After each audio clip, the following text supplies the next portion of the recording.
Welcome to Burgin's 5 Stars, your favorite segment of the show. We got 2 topics this week. NBA draft tonight. We're going to do an NBA draft 5-star. And then, what we're going to start with, I was at the baseball park last week. I know we've talked about best sports movies, but the main topic was there's nothing for our kids to watch. And we went back and we looked in the 90s of all the great kids sports movies that these young kids, girls and boys, had to watch. By boys and girls, we mean our generation had to watch. There's 15 to 20 in a 6-year segment. And it really is disappointing. I know the Marvel movies have come out, but why are there not good sports kids movies coming out these days? And it really is crazy. So I'm going to do my top 5 kids sports movies. And this may not be a popular... What the heck are you doing? I'm going to jump in on this. I saw their conversation about some of this, and I would say majority of that reason, because I actually did see another discussion about this same topic, those would all be considered woke if they were made these days. Because if you go look at a lot of the topics, they were foreign stuff, help like the D2 Mighty Ducks. Yeah. A lot of it would be considered woke these days and offend too many people. So that I would say that's why they don't make them as quality as they used to. So that's my view. Well, we say all the time, The Office, they probably couldn't make The Office anymore. Exactly. So we'll start with a list. This is going to be probably a not popular list because this is more of my personal list. But some of these I just think like they almost more to adults than kids. I'm talking about if I set my kids down, would they be engaged the whole entire time in this movie? That's hard. Number 5, Rookie of the Year. It's probably one of my favorite movies of all time. Rowan Gardner breaks his arm, becomes a major league pitcher. There are times where it is a little bit more adult. That's probably a little bit lower on my list. I think Angels in the Outfield was probably right there with it. I almost could say it was probably a tie, but that's what we'll go with. Number 4, Mighty Ducks 2. Mighty Ducks 1 is a classic. Mighty Ducks 2 is better. And they go for Team USA. It is one of my most favorite quotable movies, but they bring all the best. It's like the All-Stars getting together. You have your regular season team, but when you get the All-Stars together, it's always better. It makes for a classic.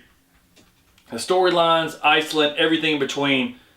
By far, the best Mighty Ducks movie. It's at number 4. Number 3, Little Giants. I can show my kids Little Giants every day, and they will laugh at the same jokes and love it just like I did. I think the characters, this is one in particular to me of like, when they made this movie, I don't know of a movie that was anything like it for a football movie. It's perfect. I mean, it is on the lines of a perfect movie.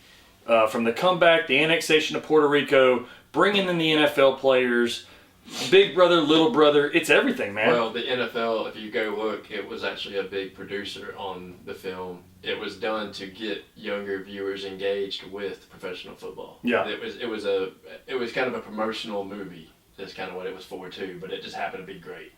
It was perfect. Yeah. There's not one. I mean, from Spike coming in, there's not one part of that movie where I'm like, man. But like I said, the Little Brother, Big Brother thing is a huge part of that too. Of like, everybody has most kids have siblings, but it's just like that whole thing of wanting, little brother, big brother syndrome. It just and then having the girl play. That was, I think still people this day, they see a good girl playing and beating up on boys. Like, oh, there's Icebox right there. Like, so many good parts in that movie. Number 2, Space Jam. I think with the Looney Tunes factor, it's good, but to me, the music, the comeback, the Monstars, playing it into the real world. This could be 3-2, could be swapped now that I'm almost thinking about it. But Michael Jordan, in that era, in that time, the greatest ever. It was just such a great movie. I think the music in that movie really is what puts it over the top of Little Giants for me. But Space Jam, I got number 2. And then number 1, Sandlot. I don't think there's...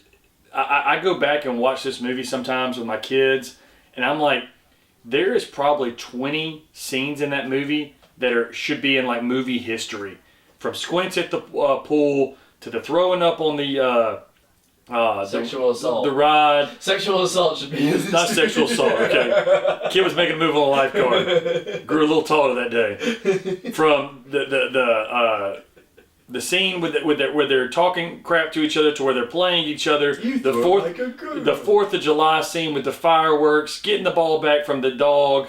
I mean, it's scene after scene after scene where it's like people still recreate the fireworks at the end of a home run game during their softball league games. Like they recreate it because of how memorable it was. Yeah, I mean, it's in one of those perfect movies, and again, they've tried to recreate Sandlot a couple times, and I don't even know if they've even tried to create Little Giants. They've done sequels to Sandlot. Sequels, yeah, but yeah, just like, you're just not that movie, the characters, and again, it's so much about the characters that make Little Giants and Sandlot so good. I think Michael Jordan carried a lot of the movie with Space Jam, but yeah, the characters of these kids, I mean, it was just incredible to be a part. Mighty Ducks, same thing. So, but yeah, that's my 5 for my top kids sports movies.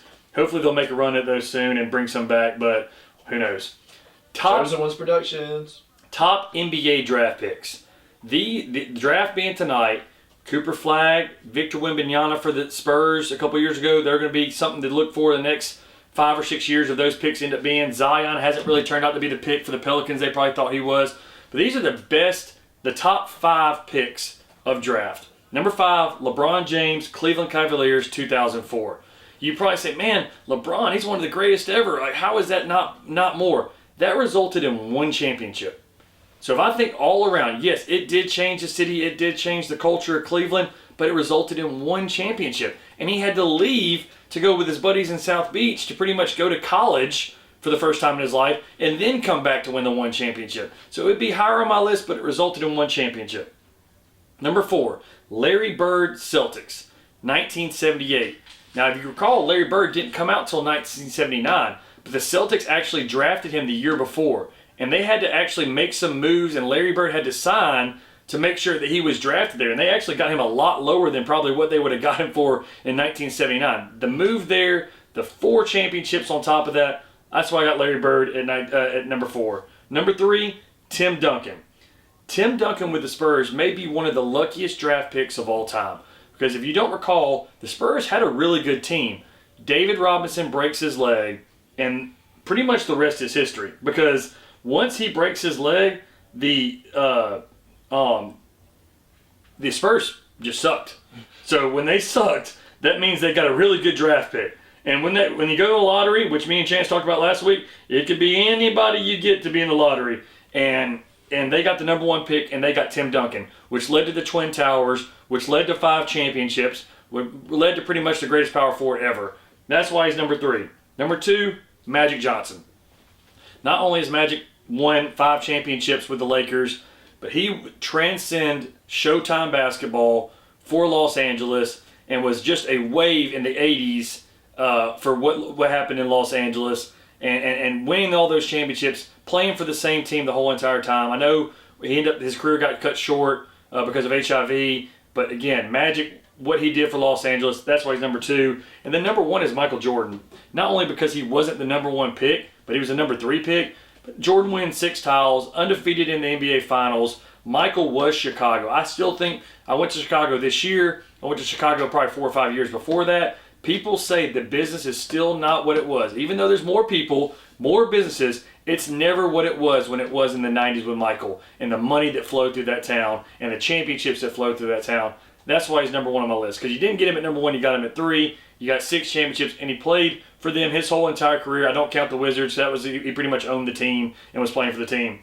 So yes, those are my top 5 draft picks. We'll see if Flagg, number 1 tonight, or somebody else comes and pops up in the group. That's going to be a pretty tough group.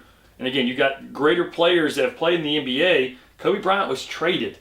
So it wasn't technically the Lakers draft pick. He got drafted by the Hornets. He probably would be on my list.